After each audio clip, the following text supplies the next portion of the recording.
A full list of content warnings with timings can be found in the video's description.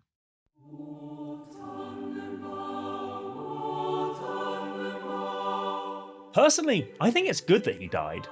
Oh, hello. Universes Beyond is good for Magic the Gathering because it brings more people into the game. We've heard this line a lot, and whilst there is truth to it, the obvious follow-up of when half of your game becomes Universes Beyond, what are you even introducing them to anymore, is rarely as prevalent a talking point. I want people to play Magic because I love Magic, and I love playing it with people that I love.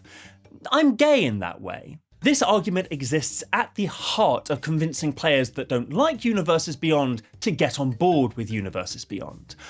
But what if I were to tell you that Magic already has the perfect introduction? One which both showcases the buffet of what this multiverse's canon has to offer, whilst also encapsulating the two mechanical pillars of what makes Magic such an enthralling game, and one that you don't even have to spend any more money on to present to your friends and family. You may call me a fool, a dreamer, an anti-American Marxist. You're all correct, but one of you is more right than the others. Dear viewer, I hold in my hand the greatest gift that Magic the Gathering ever gave to its fanbase. A gift I wish to remind you of, a gift which despite several years of squandering is back and producing hit after hit, and a gift that many of you already have at home. Let's talk about Jumpstart.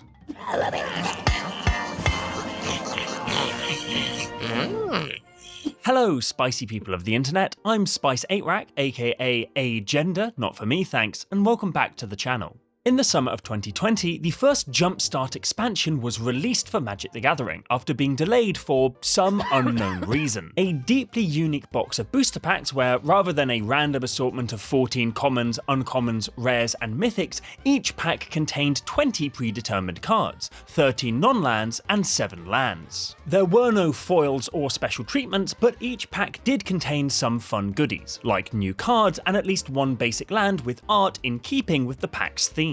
Oh, so it's worse value than a play booster then? Hey, shut up! The idea, the USP of this US product was that every 2 packs, when shuffled together, would produce a 40-card deck that could be played against another similarly assembled 40-card Jumpstart deck, and then, when you were done, you could open up 2 other booster packs and fight another round. It was pitched as a way to get new players into the game quickly, jump-starting their introduction to the hobby, if you will. Boo! I told you to shut up! Original Jumpstart was Doug Bayer's second Magic set where he was lead on design, having previously led design on M13, the first Magic product I ever actually opened as a teenager.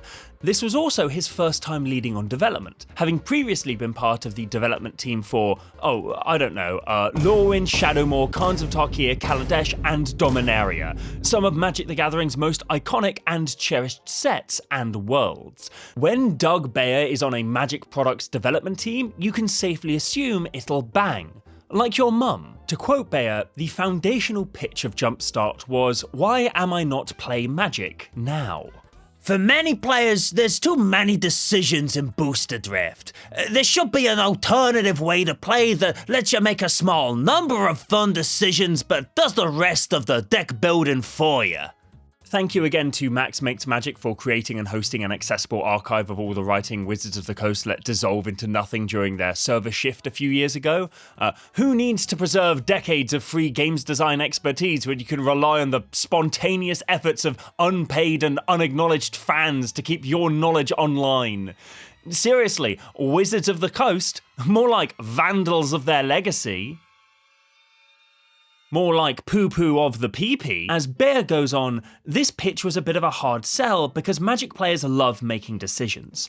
At its most pure, Magic the Gathering is Battle Royale solitaire. It's a blood sport of game actions, and trying to get Magic players to take a less circuitous and dickhead route to resolving their games seems like a tall order.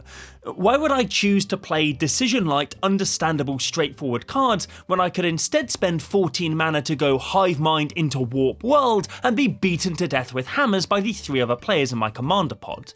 Do you even play the game, Doug? But luckily for you, me, and Mr. Bayer, R&D greenlit Jumpstart and marketed it as a way to have all the fun of cracking packs in a limited format, but letting you skip the deck building part. And hey, people seemed to like it. It got a sequel with Jumpstart 2022, a 2024 release has Jumpstart Foundations, and a bunch of sets had Jumpstart boosters release along with the usual batch of gubbins. And, like, why wouldn't you like it? It absolutely split the bullseye between the new deck freshness of limited play and the rapidity of getting into the game found in constructed matchups. When I first played Jumpstart around my parents' coffee table thanks to a generous Christmas gift of a booster box from a friend of mine, I relished the ease of grabbing 2 packs and immediately having a deck, seeing that I was playing +1 goblins, which is what people have to write on RSVPs when they bring me along to parties and functions. I crack pack, I shuffle up, I play. No thought entered brain. Ideas and concepts bounce off of monkey skull like grapes off windshield. And I loved the feeling.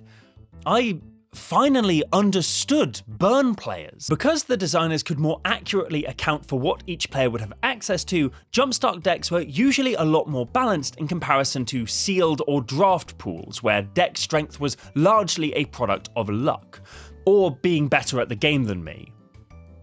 So also luck. But Wizards did a sneaky lie. Sure, they pitched Jumpstart as a way to skip deck building, but in reality, Jumpstart is actually the gateway drug to deck building.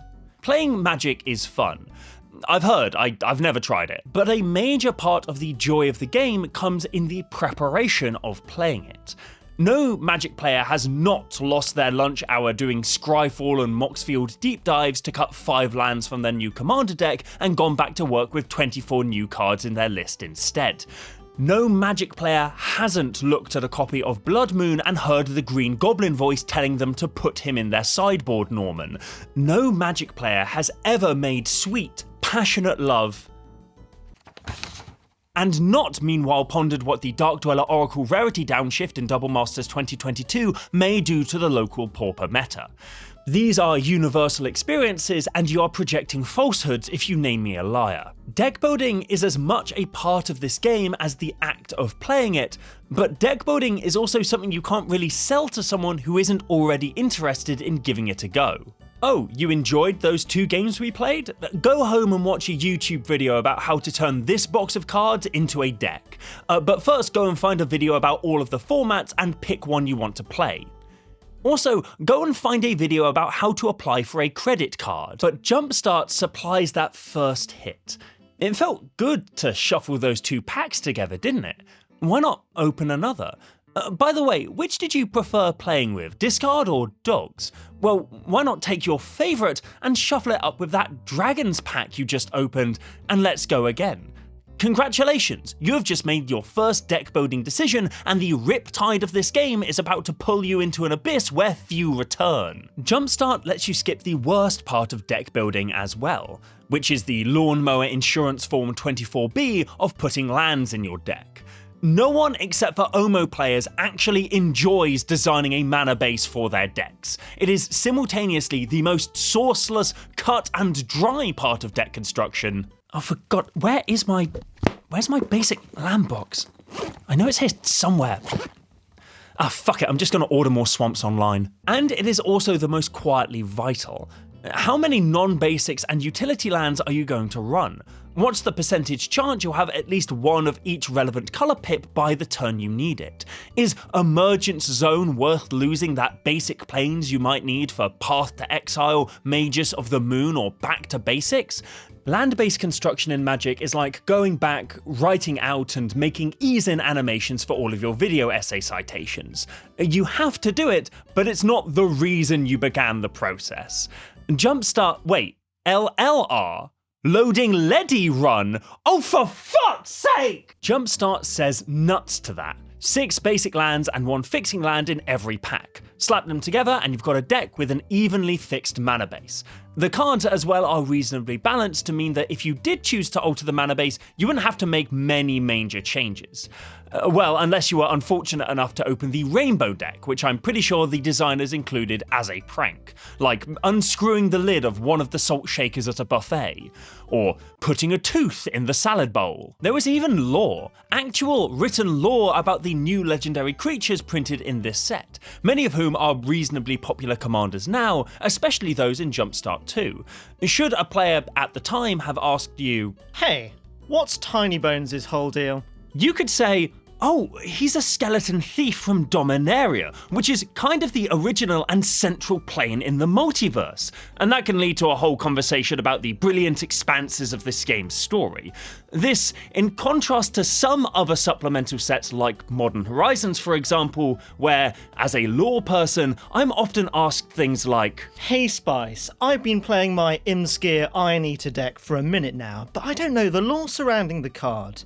What's his story?" To which I often have to say something like, "Please, it's not too late. I haven't seen your face. You can still let me go." This product is a prime example of accessibility. It's designed with new players in mind, quick to build, fast to play, and endlessly replayable provided you keep the packs in their deck lists. It's such a great foundation for this game, which is why I'm sure it was brought back with Magic Foundations.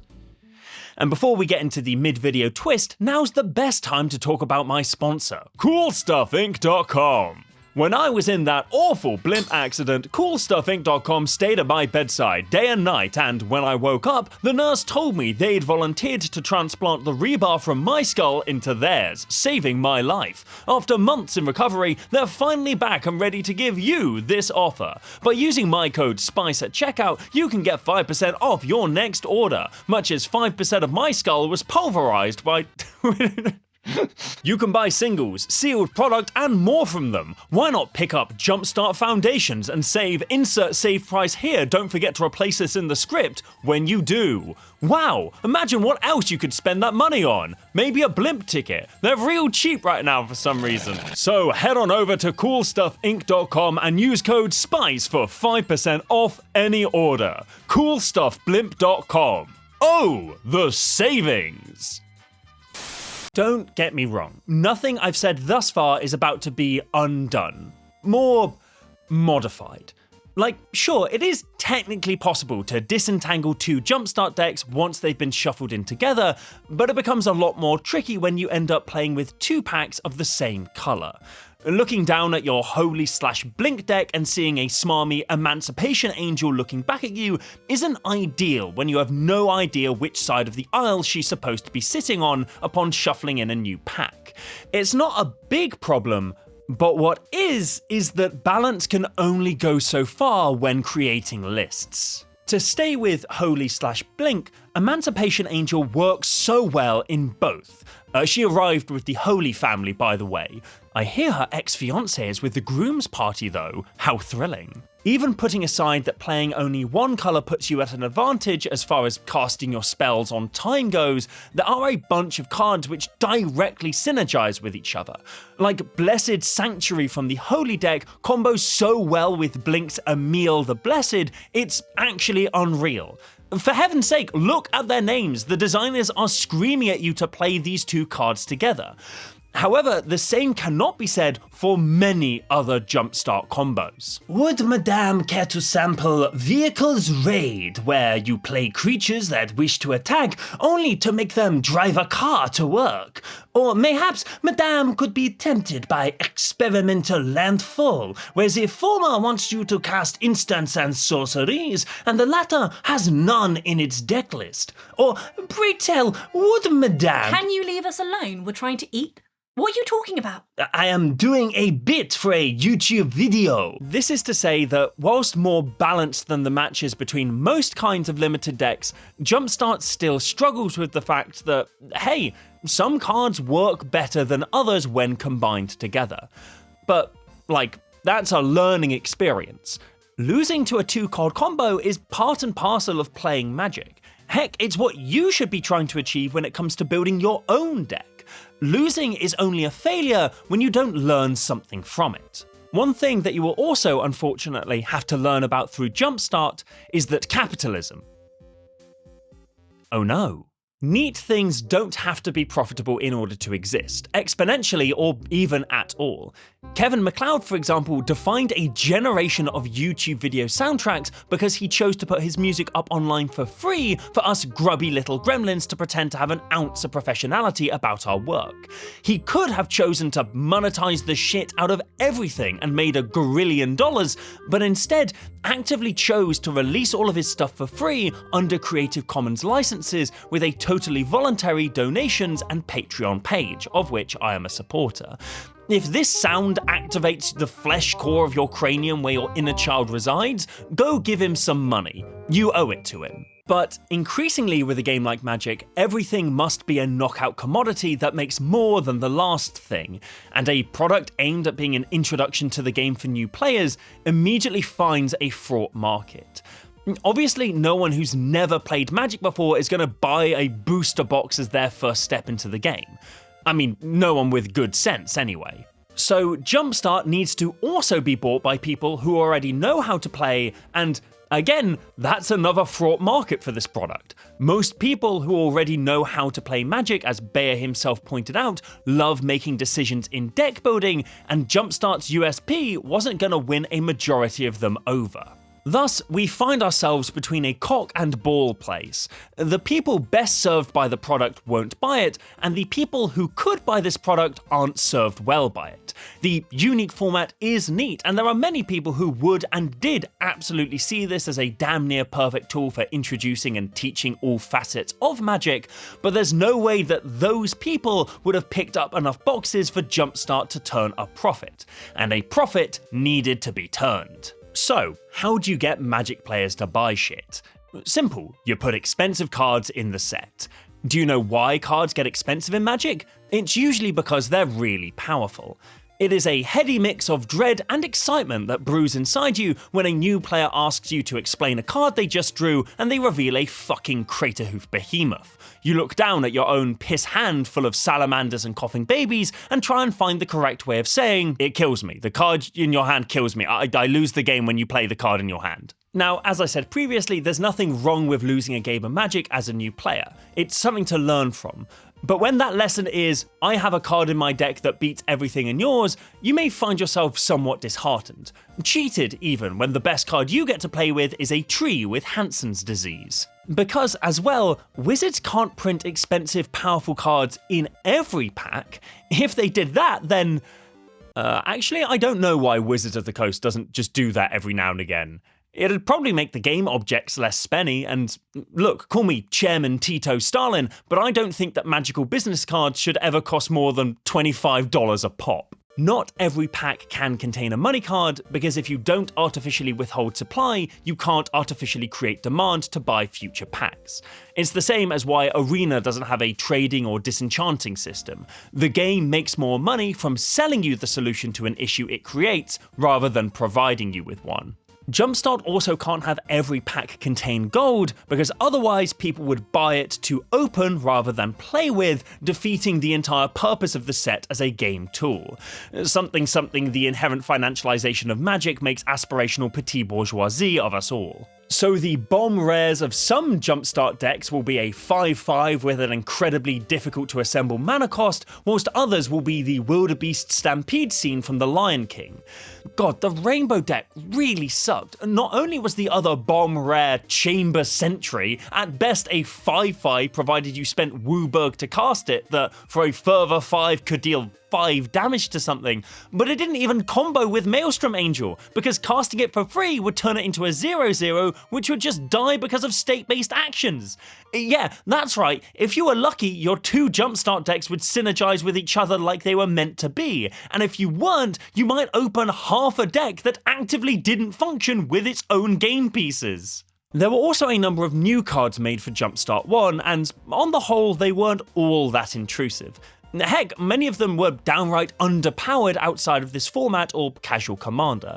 Sethron, Hurloon General, is a decent creature to teach players about hybrid mana and card advantage, producing at minimum 2 bodies on cast, as well as giving a mediocre creature type a fittingly mediocre commander.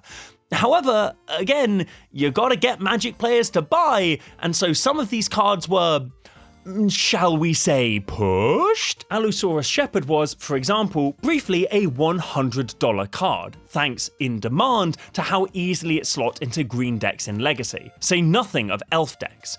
As well, on the supply side, because this was a supplemental set with predetermined deck lists, the chances of cracking a booster box and opening multiple of these cards were much lower than usual.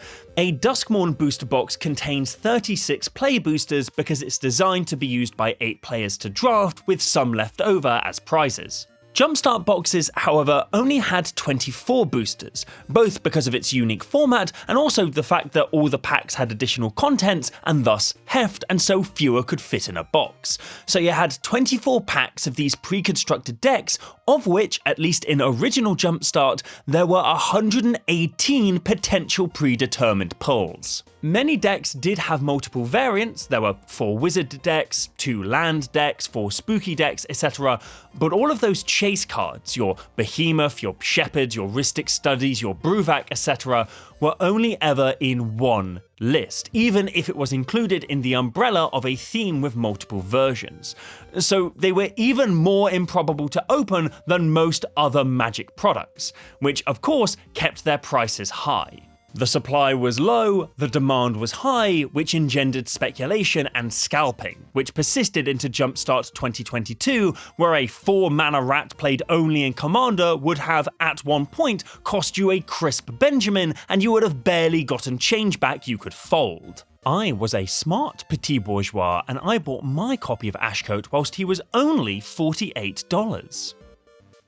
The West is a bejeweled serpent, and we deserve to be slain. Fun fact, the Rainbow deck was one of the few one-of-a-kind deck lists in this set. So, and I know this isn't how probability works, but opening it must have felt like you spent all of the luck you were hoping would go into cracking the Rhystic Studies in Well-Read 3 on the 5-color deck with exactly one of each basic land. Don't worry, the designers course-corrected in Jumpstart 2022 by printing a colourless deck with Khan Liberated, Walking Ballista, and the suite of Urzatron lands. Fear the pendulum, for she swings both ways. Okay, look, I realise I've spent more of this video crapping on Jumpstart as a product than I have celebrating it, but oh shit, I forgot about the tie-in boosters. These pieces of shit are a great example of the ill imagination of capital. They are the droning apparitions of bourgeois misadventure, haunting where they ought not to be, for they never did belong. A bunch of sets after Jumpstart's frankly surprising success came tacked on with booster boxes of Jumpstart, which many an eager fan dove into, assuming they'd be as varied and interesting as the standalone product. What they found instead, however, was a half measure. You could shuffle 2 packs together and play, but there was a distinct lack of variety, with only 5 themes spread across 10 deck lists. There were new cards, but again, only 5 of them for most of these versions of Jumpstart, with the rest of the packs made up of cards from the set it was tied to.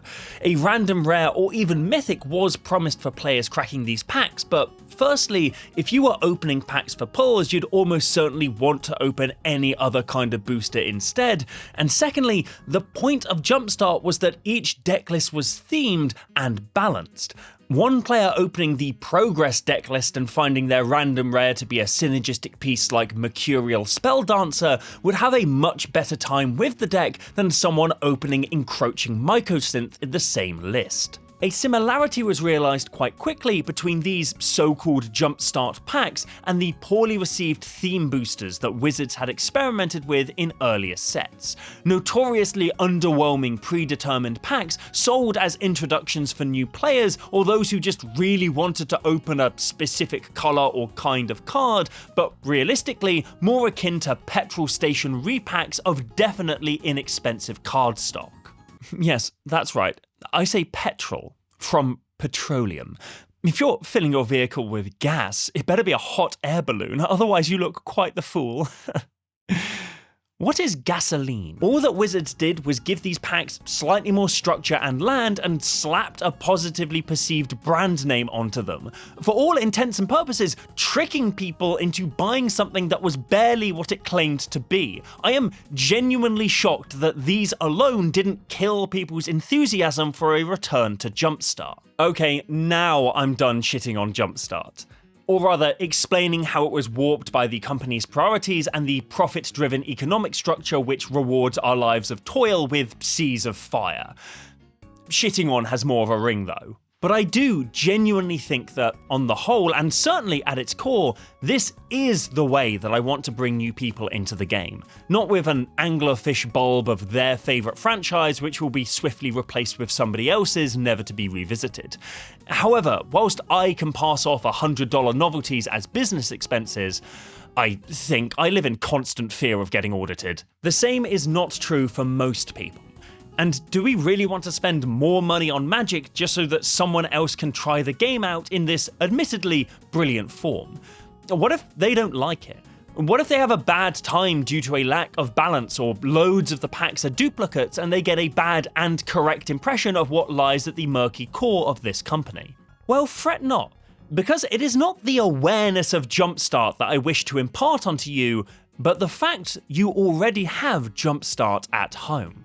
So, my first time playing Jumpstart around my parents' coffee table was with my mum. She sadly didn't get into the game, deciding to stick with her 100% win rate against me. Turns out dragons are hard to beat in Limited, who knew?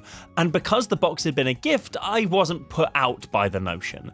I decided to save the other packs for future games with different people, but the deck I had built had a Reanimate in it, which I wanted for Commander. So I took that out and, for whatever reason, felt compelled to replace it. The deck felt like an incomplete thing without it, so I scrounged through my collection and found a Hero's Downfall to fill the empty slot. But that process set something off in me. As I was hunting for a replacement card, I found myself wrist deep in my shameful box of draft filler and 10-cent rares, and kept seeing cards which could well have been bombs for alternative universe Jumpstart decks. And I kept pulling them out, making 12 cards, 13 card, 14 card piles on different themes. Mono Black Knights from Eldraine, Trample Matters, an artifact deck with Parhelion 2 as its flashy, exciting finisher. What started as a hunt for a single card turned into a full audit of what I already owned, and a reimagining of its use through this new lens. It was and is a really neat way of re-examining the shoebox, crate, or off-site garage you use to store your cards. Yeah, that's right, I say garage. If you use a garage to store your belongings, then they better be— Holy shit, shut the fuck. So, what do you need? Well, Jumpstart is best played with friends who are willing to come and visit your house, so get some of those first. No, don't worry, I'll wait. Might help if you cleaned up a bit. Open a window or something, I don't know. Next, what you'll need is a box of lands. Specifically, 14 of each basic per person playing, just in case everyone randomly ends up playing mono green or something, and also fixing lands. Personally, I like Evolving Wilds or Terramorphic Expanse a bit more than the Thriving lands, both because they actually require some light tactical thinking to use, but also because you'll require fewer of them, needing 2 Evolving Wilds per person rather than 2 of each Thriving land. Plus, Ev Wilds and Tech Spance aren't strictly worse basics if you end up in monocolor. They can at least shuffle something that's been tucked into your deck back towards the top and thin your chances of drawing lands as the game goes on. But the choice is ultimately up to you. I'm not a cop. I'm a good person. Next, you'll need some deck lists. Obviously, this is going to depend heavily on what state your collection is in, size, quality, length, girth, etc., but there are some simple rules to follow. Firstly, every card has to be fully playable using only one colour of mana. Yes, this does mean lots of your random new Capenna and Ikoria rares won't get to come out and play. I am sorry, but this is for the good of the format. Learn from both the fun hybrid mana activated legendaries the official Jumpstart packs had, and also learn from the Rainbow deck. Fuck the Rainbow deck. Give me the Progress deck. Give me the Ally deck. Pride Month is over, now begins the Season of Wrath. I'll teach you to transgress when I ring your bell with my hook. This shit ain't nothing to me, man. Also, include no cards that require anything beyond what can be provided with paper, pen, or some dice. Remember, this format thrives when it's something you can bust out upon hearing a friend's vague interest in getting into the game. You want them to be enthralled at the potential of lots of weird and complex things, not overwhelmed by the reality of what Magic has become. Making tokens? Fine. Rolling a d20? Sure. Becoming the ring bearer? Leave. Entering the Undercity? I hate you. Producing Don? That is the wrong game. But that is it as far as broad restrictions go. The rest is up to you. Although I will share what I found works best, first from a structural level and then on a more focused point. Firstly, trying to limit each deck to a maximum of one piece of hard removal is a good shout. You can have fight spells and limited burn magic of course, but anything that kills 90% of Magic's creature base, like murder, should only crop up every now and again. Next, stick to mechanics that you can explain easily without looking at the card. If you can't tell me what Mutate does and how it works once the creature is on the field without opening Reddit to double check yourself, take them out of your lists. Also, using alternate art and alternate frame cards is usually a matter of taste. I like including a handful because it prods that lizard instinct in most people that special looking card is important and cool, but most of these cards forego reminder text, which is vital for new players. It doesn't matter how good you are at explaining what Mutate does, if your dad looks down at the full art version of Migratory Greathorn and just sees Mutate to Tree staring back at him, he will melt like the Nigel Farage. On a more personal note, I prefer putting cards from the same set in with each other for these deck lists. Mechanically, cards of the same colour from the same set tend to synergise better with each other. You'd be hard pushed to make an adventure-themed deck work if you're not using Eldraine, for example, but they also give a more focused snapshot of Magic's many worlds. Oh yeah, the dinosaurs you're playing with come from Ixalan, which is a problematic fantasy allegory of South and Mesoamerica at the inception of Iberian colonization.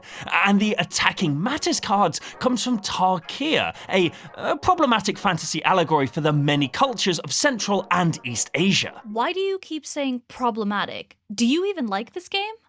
It's all I see when I close my eyes at night. Okay, and where do these cowboy cards come from? Oh boy! You'll also want to spread the power level out.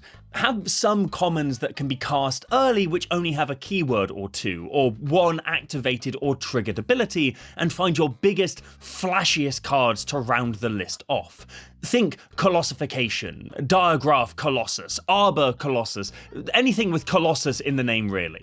Even if the cards aren't great when compared with what we play in Commander or in competitive standard decks, think about what card sold you on this game and slam that sucker in. I'm talking Frost Titan, I'm talking Goblin Grenade, I'm talking Desecration Demon. Find that inner child of yours and... oh, she's listening to Kevin MacLeod. Oh, that's sweet. And fish out the kind of decks that dragged you into this hell. I've put an example deck list that I've made for each of Magic's 5 colours in the description below. Feel free to copy these SpiceStart lists and go and make your own. I called them that because Jump Spice sounds less like fun deck branding and more like a plan that homophobic convention goers would form. I'm hardly the first person to come up with the idea of making your own Jumpstart decks, but when you create them yourself, not only do you get greater control over what aspects of the game you want to highlight for others, what level of complexity you feel your friends can handle, and what treatments you think they'd be best served by, but also you get to avoid the imbalances that are inherent with Jumpstart as a more randomized and financialized product. If you like this idea but don't think you have enough cards to make many lists, go pick up some Jumpstart packs and tweak them after they're opened to adjust their power levels until they're more controlled for each other. I'd genuinely like to see what kinds of Jumpstart decks you come up with. If you have a Blue Sky account or Instagram or you're on my Patreon Discord server, then do tag me in a picture of some of your lists. I just love Magic. To echo what VoiceOver Spice said, I love Magic, and I love introducing people to Magic because of the combination of its rule systems and its worlds. How it didn't need Spiderman kissing Sauron to have a varied setting which was as kaleidoscopic as it was coherent and engaging. Magic's worlds and set design has suffered as a result of chasing the tail of any IP that's landed a Pop Funko or a Fortnite skin. And if we continue to entice people into this game as players by leaning on brand recognizability and not the core of what made Magic a great game for us in the first place, we're only going to continue to lose the spirit of it. Capital has no heart. No face with which to feign friendliness, it only cares about a line going up, and so I eternally implore you to not assist this cynical, empty form of growth for the game, and to foster long-term, sustainable, and Magic-focused design by getting people into the game for the game, likely through things like Jumpstart. Who knows? Maybe this mentality will be the jump start of a new and less hollow direction for Magic. Foundations, the product that this latest version of Jumpstart is tied to, is a bittersweet Magic the Gathering set. On the one hand, it feels like a homecoming. Sure, a lot of the inflated collectability is still here, but it does feel like classic Magic, like what got me into the game. Simple mechanics, a handful of flashy new cards, a host of reprints as snapshots into Magic's variety of worlds, with only one tie-in product and a scant handful of bundles which, like the intro decks of old, are directly aimed at new players. However, it also feels, as one Blue Sky user pointed out, like the moment of false respite in a horror film. Right before the triple boogeymen of Innistrad Remastered, Wacky the Races, and Standard Legal Final Fantasy jump out from a bush to scare us again. It feels like a tipping point. Time will tell whether or not we can ensure that this is the first step back into what Magic ought to be, or if it's the final hurrah of a series that's given all it has before it's swallowed by the entropy of recognisable IP tie-ins. I don't really have any jokes to end here, by the way. I've just finished reading Mark Fisher's posthumous writings, and the intense microcosm of hauntology that this game has become has kind of turned my internal monologue into radio static. That's 5% off of any order by using my code SPICE with coolstuffinc.com. Did you say this will jumpstart a new direction for the game? That is so cringe. I will have you assassinated! Oh, hope you enjoyed that video, everybody. A little bit different to what I normally make, but, thought it would be nice to have a slightly more casual video to round out the year before I get into 2025 with some, hopefully, cool and interesting new things. A massive thank you again to coolstuffinc.com for sponsoring this video and this channel. A massive old thank you to Max Makes Magic again for hosting that archive of Magic the Gathering articles. And a big old thank you to all of my mates who just jumped on the mic to do the silly little bits that you heard throughout the video. That was a lot of fun. And finally, and most importantly, a massive old thank you to my patrons who keep my lights on and keep me making videos. And a big old thank you as well to my $10 patrons, whose names include #Ryan Lindell, 3D0, a communist white dimple, a delicious slice of poultry, a filthy communist bunny, a gay American couple, a German teacher in Oklahoma, a returning abuser of their power to make Spice 8-Rack announce that everyone who's not bought Chariot of Steel will be hunted for sport, a treasure token featuring Spice 8-Rack's face, a waste of a perfectly good skeleton, A, B, C, D, F, E, G, H, K, I, J, L, N, M, O, P, Q, S, R, T, V, W, U, X, Y, Z. Adam Gable, Aesthetic Dialectic, Agent Maxwell, AJ Ingram, Alessia Khanin, Alex Berman, Aglai D. Siswai or Barry, Alice Paralis, Ali, an alt-right sleeper agent who gives money to communists, Booker Idaka, probably Tybalt's Persona, I draw penises on pastries, an entire council of ghosts, an exhausted capybara, Andrew Elf, and Morgana.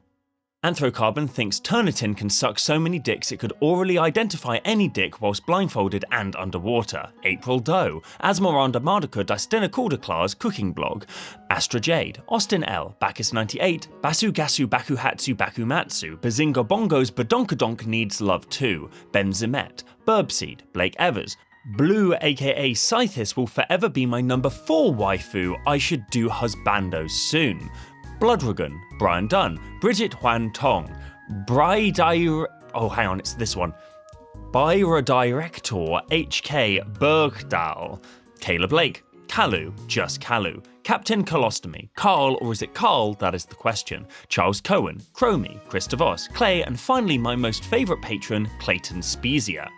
Clint Olivia Rez, Conflicted Psyches, Connor Rentz, Cube Artisan, Daniel Morris, Darius Rudeminer, David Reynolds, Dr. Rhino, Duncan Lindsay, Earl Grey T, Edward Gordon, Eldritch Changeling, Emperor Sylvain Orbay, Eric Lindhull, Errant Lanthe, Etienne Champion Masson, Yves Mizgala, Faxel, Frozen Monarch, Future Beagle, Gavin Verhey, Gayula, Queen Among Bears, Georgi Lyubanov, Georgina Coffey, Gritzley, Gitu Nullmage, Grey Days, Gub, Guilty Sonder, Guddy, Have You Considered Human Rights Maybe? Hey, it's Erin, Horny Badger, House Rule, Hooper Dup, Hypercube MTG, I Am Kaz, I assume Chandra's rug matches her drapes but I'd still tap that like the target land of her revolution.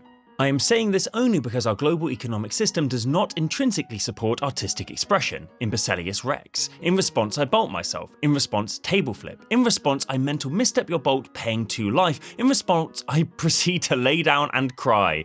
Izza, beastie in training. Nice. Jack Bland. Jackson Crispin, Jackson Seamare, Jackson West, James Wigley, Jason LaRue, JC Kairos, Jennifer Klein, John Sheridan, Johnny Rifle, Jonah Schich, Joseph Schultz, Josh, Joshua M. Steffen, Julius Home, Justin Dempsey, Kalia Whithart, Kansas DeJesus, Kay Sandham, Keir Starmer's Tory Socks, Keno Dies, Khans of Tarkir is anti-Sultai revisionist propaganda, Kieran Thal, Kurdape Apologizer, Kitty Line, Kamoli Let Zimone Say Fuck, Rio, Carl Denley, Leone, Lover of Dragons, Lily of the North Star, literally a ghost that pushes over candles, Lobo Loco loves Topo Chico, Lord Carnox, Lysius, Linnea, Madame Monroe, Magic Arcanum, Magic Fellow, Mars Faye, Max, Menti the Mage, Metal Gamer 21, Micha, Michael Blashowitz, what a fucking sick name. Milo Wilson, Moose, Morbid Panda, Maury Robbins, Miles Melson, Not Witty, Nathan Brinson, Nathan Speepersman Harris, Nemo Dakar, No Bluffs, Num Num Num Num Num, Yoshi! Nox, a trans otter longing to get back to Lorwyn, Nukesy, O Worm, Omar Al-Thibai. One day I will float into the sky like a balloon and my helium will be lost forever. One of the many people who cried 4 hours, 8 minutes and 38 seconds into the Tarkir video. One single mongoose, Paper Crane, the Cuddle Demon, Pappy Markov was a mistake, Penguin Flight School LLC, Peroxide, Peter Carter, Phoenix Swans, Pivo, Potion Celador, Kwasu, Rakava Cavalli, read this in the voice of Werner Herzog, Robin, Robson Yukon, Rossom, Salty Crackers, Samuel Kona, Scrimblow Bimblow, the lovable Skronko, several goblins at a trenchcoat, Sean Pitra, Shy Boy Everest, Skolaton, Skyfire, Sorry Zia, Thars, Refined Grizzly, the A-positive blood type goddess of death, the anarchist insert into the world's strangest grocery sitcom, the entire B-movie script, the future should fear me but it's the other way around, Ghost of Karl Marx in 4D, the Jellybean Warlock, the Tamio Memorial Orphanage of Kamigawa, the Morik, the one who plays, This Old Planeswalker, Thomas Quinlan, Thomas Saint, Totally a Spy, aka He Who Simps for Emrakul, hashtag She Has Returned to Us, hashtag I Told You She'd Return, Travis K, Twilord, Undead Herbs, Uranix, Starix, Velen Belerin, War Crimes, ooh woo. Well, you asked for it, Wesley, that rat bastard communist. When I close my eyes, Niall Sylvain is there, watching, waiting, smiling. Whirlwind Abyss, Whiskey Jack, White Orchid Wayfarer, Will Drime, Wojo Natior, Wolfenstote, a gay Americana love story, Worston Show, Xenon, Yeah, Yorick Brekov, Z13 Mia, Zach G, Xanoron, and Zoe Dastic. Seriously, a big old thank you to everybody who supports me on Patreon. If you want to give me the greatest Christmas gift of all, then head on over to my Patreon page. There should be a clickable link on the screen now, and go and sign up. It would mean the world to me. Thank you all for your support. I'll see you all in the next year. I've got some interesting stuff that I've got planned in the pipeline. A couple of videos that are a little bit unlike anything I've released on the channel before coming up, which I'm very, very excited for. Go play Jumpstart. That's the conclusion of the video. I think it's a great format. And yeah, have a wonderful festive season. And as always, stay spicy.